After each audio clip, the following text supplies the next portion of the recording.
向我多啲 ，good good， 快板快板正面少少，嚟多個啲位後少少啊！我都係睇嗰度，好似呢個人啊，金發光喎，喂係喎，喂快跟佢睇下。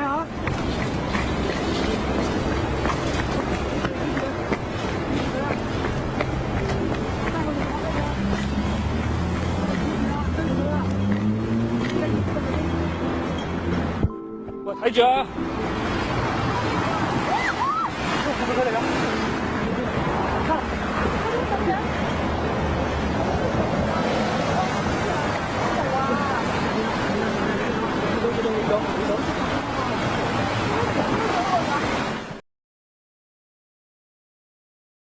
ลงไปเคลียร์ลงมาได้เชิญ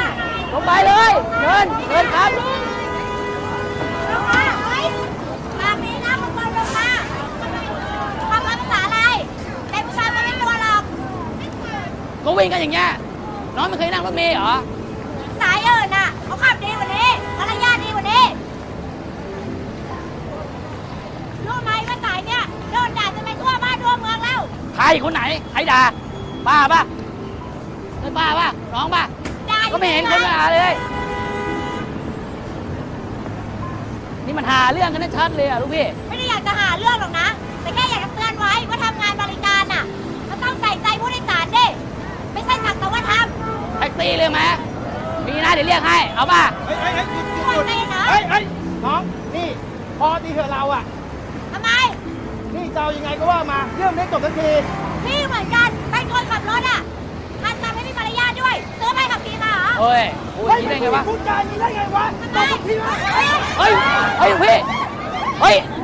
เอ็งทำไรอ่ะฮะเอ็งทำไรเ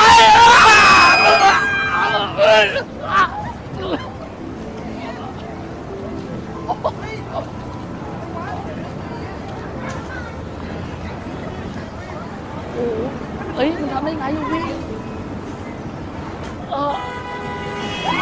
เฮ้ย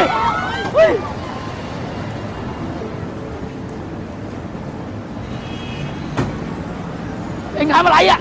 เอ็งเ